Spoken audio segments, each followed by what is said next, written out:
सम्मानित करते परमात्मा इनके लिए ऐसा सब अवसर प्रदान करते रहे और हमारे समस्त मंडल का सम्मान करते हैं और कलश भरने वाली बहनें बाहर निकल जाए उनका भी सम्मान करेंगे।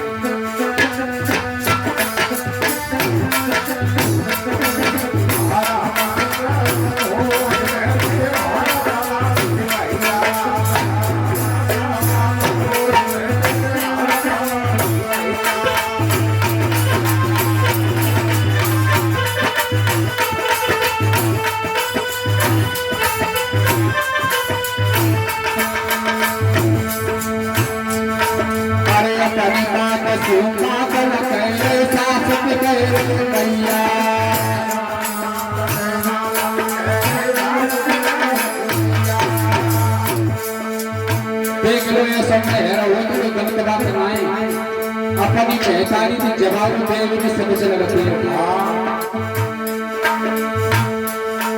अरे अपनी बात सुन माता न कह रे सास कह रे भैया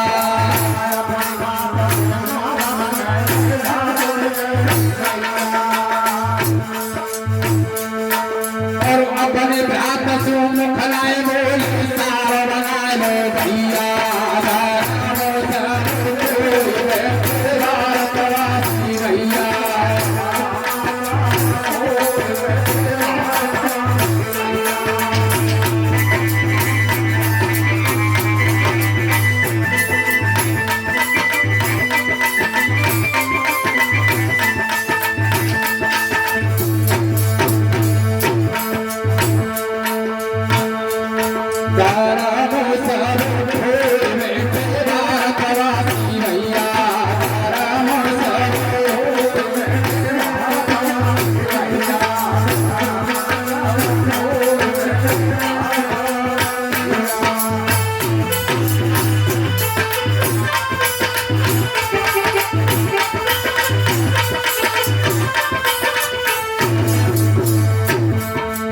गुरुदेव ने एक लाइन और लिखी उसमें और वो कौन सी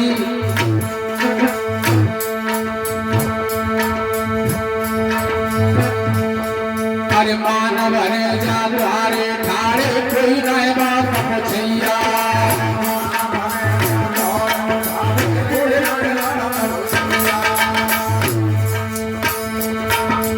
जो सुन प्राणी सारी आए वही हाल ही धरे करैया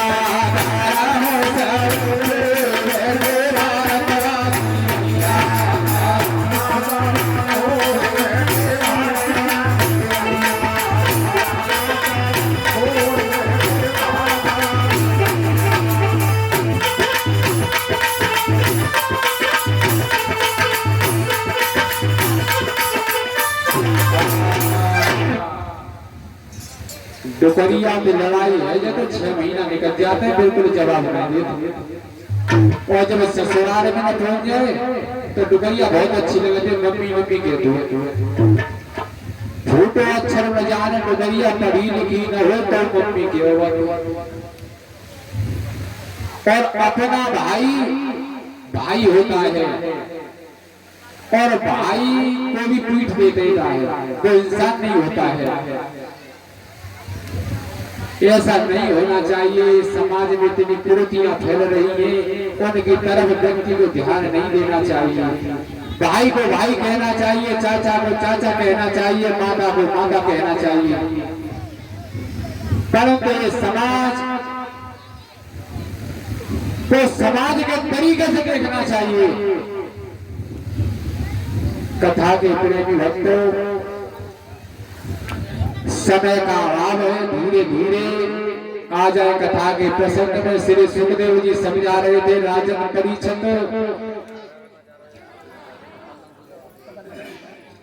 आंध्र देश के राजा थे रेवत, उनका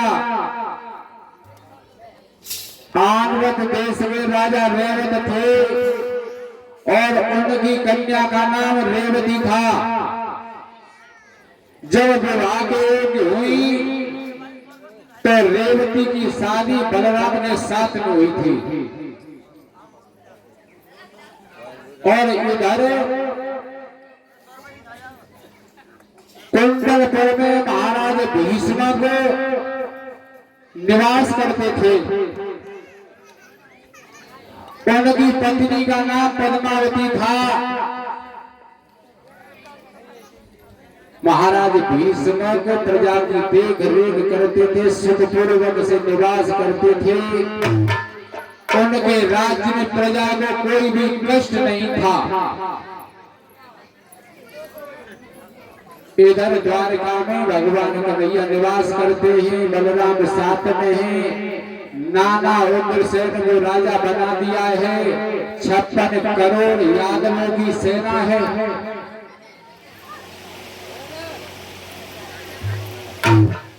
इधर भीष्म महाराज की पत्नी के उदर से 5 संतान पैदा हुई। 4 पुत्र पैदा हुए थे और 1 कन्या पैदा हुई थी। नामकरण संस्कार कराया। रुकम केश, रुकम माली और रुकम बाऊ। 1 कन्या थी जिसका नाम था रुक्मिणी।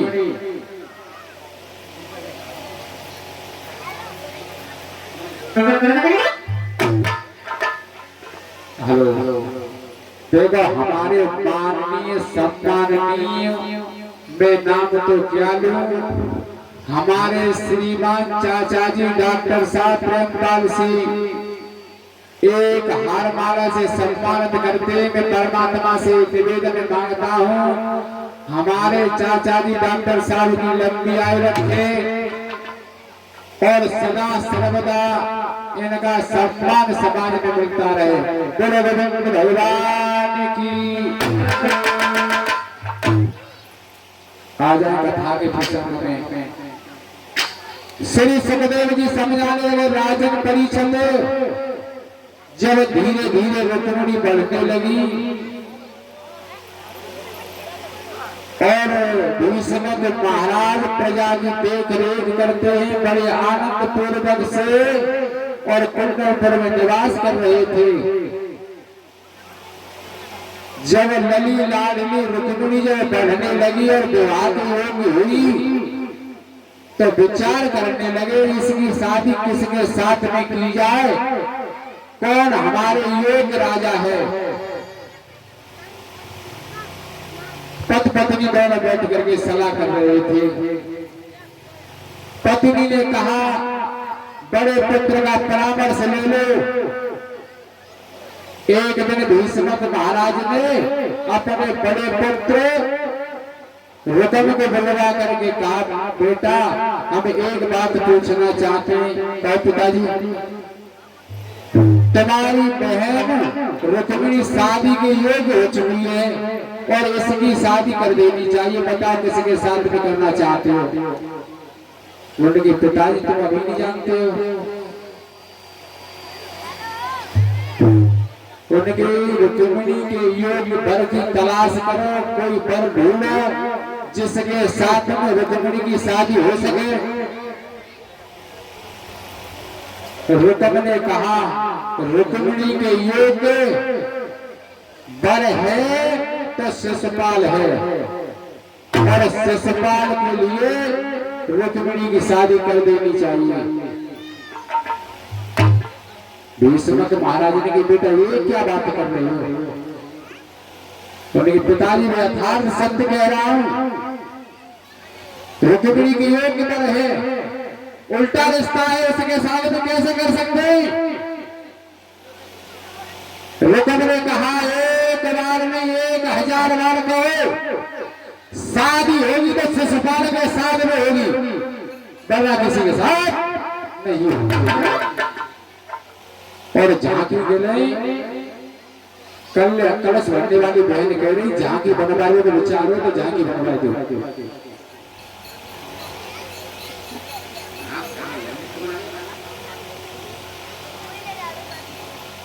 आज भीष्म महाराज चक्कर में पड़ गए, अब क्या करना चाहिए। ये तो रिश्ता बहुत उल्टा है। परामर्श लिया और रुकम ने कहा, मैं क्या कह रहा हूं, शिशुपाल के साथ में लगन टीका भिजवाओ।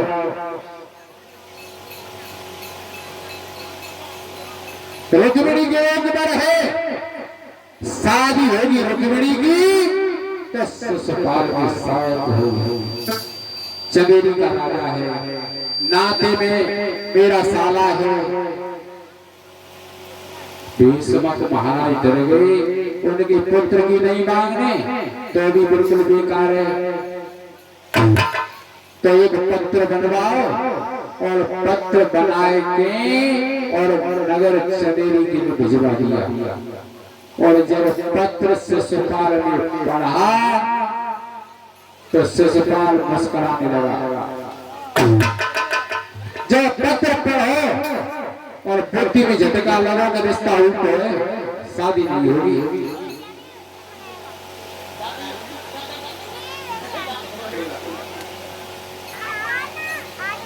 कोई बात नहीं, एक हारमाला से किशोर अवस्था में कन्हैया जैसी अवस्था है।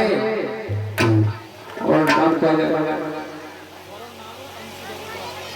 ये वरुण कुमार, इतना सुंदर नाम है वरुण। वरुण कुमार एक हारमाला से सम्मान किया है। परमात्मा से मैं एक कामना करता हूँ कि इस बच्चे की लंबी आयु रखे और ऐसा शुभ अवसर इस बच्चे के लिए प्रदान होता रहे। बोलो बोलो भगवान की। देखो परिचय महाराज, हमें ऐसी फरमा से लगा पाने, कोई न लड़े तो लड़ करे। फरमा से आइए तो काली रंग की साड़ी ला दो पिया, हमें का मतलब कारी ला जा, लाला जबूरी ला, कोई कारी पहरे हो तो लड़ो रहे होते हमारा करने का प्रतीक करने बोले। हाँ हेलो, देखो एक यथार्थ बात भागवत की है ना, ऐसे गाने वहां चलते हैं डीजे चलते हैं। यहाँ पर हमारे बुजुर्गों ने कितना कष्ट किया है। यदि ऐसे गानों का प्रयोग किया जाए, कर तो दूंगा, सामर्थ्य गुरुदेव का आशीर्वाद कर तो दूंगा, पर तो तुम्हें अच्छा नहीं लगेगा। ये डीजे के गाने, ऐसी चीज गानी चाहिए ये सभी के लिए प्रिय हो। आ जाए कथा के प्रसंग की तरफ। श्री सुखदेव जी समझाने लगे, राजन परीक्षित जब टीका भिजवाओ शिशुपाल के लिए। शिशुपाल ने कही रिश्ता तो उल्टो है, परंतु ब्याह हो जाए तो बहुत बढ़िया है। और शिशुपाल ने एक दूसरे से कही और सभी साथियों को बुलवा करके कहा कि हमारी शादी होने जा रही है। कि ठीक है भैया, कर दो है जाए तो मेरा कोई दोस्त। और इधर भीष्म महाराज विवाह की तैयारी में लगने लगी, नगर को सजाने लगे। और इधर जब विवाह की तैयारी में जुटे हुए थे भीष्म महाराज, इधर रुक्मिणी ने विचार करो कि मेरी शादी है रही है तो किन के साथ में है रही है। अपनी भौजाई को बुलाया, उनकी भाभी कि हाँ मेरी शादी है रही है ना, जो टीका भिजवाओ वो शादी कहाँ पर हो रही है। और रुक्मिणी पूछ रही है तभी भाभी के लिए, क्या पूछ रही? अरे भाभी मेरी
आज पिटवाए और कल पिटवाए का कही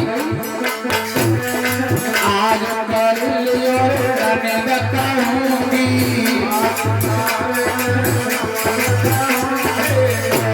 बिना तेरे पैर लगूंगी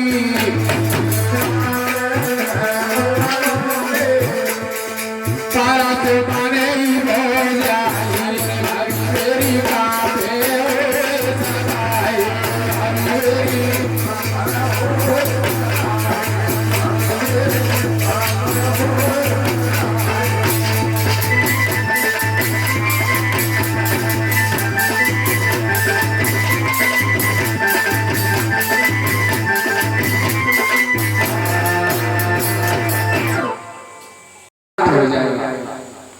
भाभी ऐसा नहीं होना चाहिए। उसने कहा एक बार कहो या 1000 बार कहो तेरी शादी मेरे भाई के साथ में होगी। रुकमणी कपने लगी, थर-थर कपने लगी, विचार करने लगी और क्या करना चाहिए। आज जब अपने सहेलियों से कहा है कितना उल्टा रिश्ता होने जा रहा है।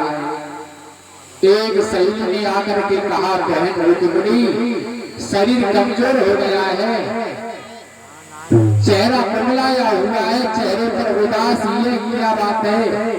जब विवाह होता है तो सभी को खुशी होती है, क्यों नाराज कैसे का प्रतीत आ रही है, रुष्ट कैसे दिखाई दे रही है। उनकी बहन जाई बातें मत पूछे, मेरी शादी है रही है, जो रिश्ता है ना बिल्कुल उल्टा हो रहा है और मेरा पढ़ना है उस पर तो घबरी होनी। उनकी बहना ऐसे करे ना एक छोटा सा काम कर देना, वानी की का काम है कि एक पंडित जी होए, यहाँ के पंडित जी हो दक्षिणा दे दूंगी, जितना मांगे उतना दक्षिणा अर्पण कर दूंगी और देगा बेटे का बुलवाएंगे तो बात करवाएंगे। उनकी अच्छा कि हाँ बस सहेली को रुक्मिणी की ज्यादा प्यार हुआ तो कई और जाके ब्राह्मण के सिंतना दक्षिणा तो प्यार में भूख रही और जो कुटिया ना रो रो की पागल है रही है और ऐसा लगता है कि शरीर छोड़ गई। ब्राह्मण ने सोची दक्षिणा तो मिले ही चलो पर लगी तो पूछा क्या बात है, वो का चाहते। पंडित जी चले और रुक्मिणी के पास में आए, उनकी लली कावा तैयार, उनकी कावा विवाह की तैयारी हो रही है और बड़े परिणाते हुए खबर बनाई बातों न दिया। पंडित जी की लली अपने ब्याह करने को तू दे गई,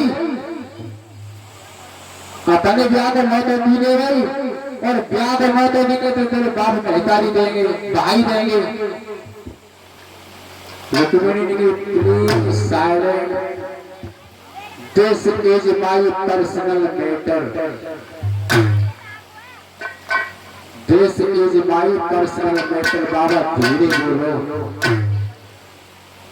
यदि पता चल गई तो कार नहीं बनेगा। उनकी बेटा का चाहते पंडित जी पे चौथ पे आ जाइयो और जब ब्याह में जितनी दक्षिणा करे हुए आते दूंगी दे दूंगी, तब तो तुम नगर द्वारका चले जाओ। उनकी द्वारका और द्वारका हृदय नहीं दूर, बाबा सास से दोष है। उनके बेटा तेने बहुत बड़ा धींगरा पट्टा ढूंढा, शरीर में चला फिरा नहीं जाता है, वृद्धावस्था है और सास से कैसे चले जाओगे, 100 ब्याह में 2 दिन रहेंगे। बेटा बेबस की बात है। उनकी पंडित जी कैसे करते हो, चलिए जाओ। उनके ठीक है ना माने जी पीछे मिल गई है, उनके लिख दे पत्र लिख दे, वो तो याद नहीं आ रही, वो नाम का है गांव पाए रेत पाए और रुक्मिणी पत्र लिख रही है और कालगिरी पत्र में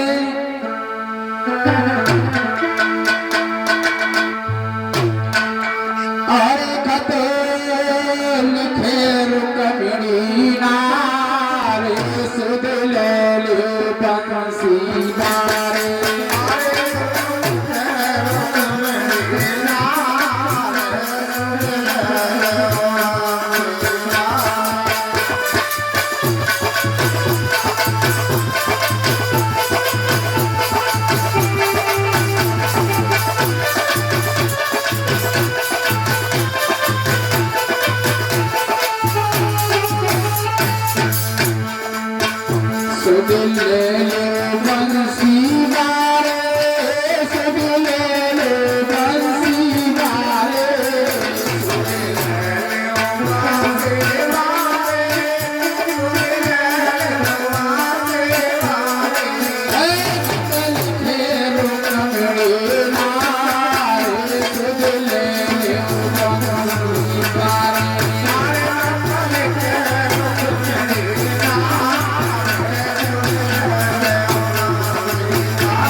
जिस दिन से सुना उस दिन से खाना पीना छोड़ दिया, शरीर कमजोर हो गया और पत्र लिख रही है।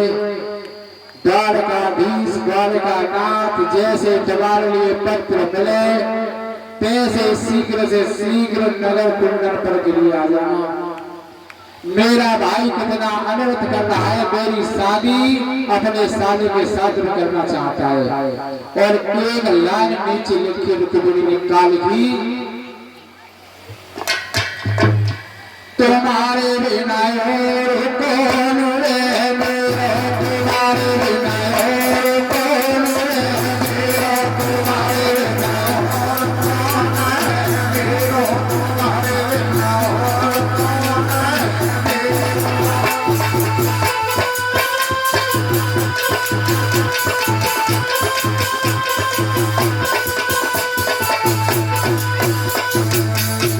तुम्हारे बिना और कौन है मेरा, तुम्हारे बिना और कौन है मेरा, तुम्हारे बिना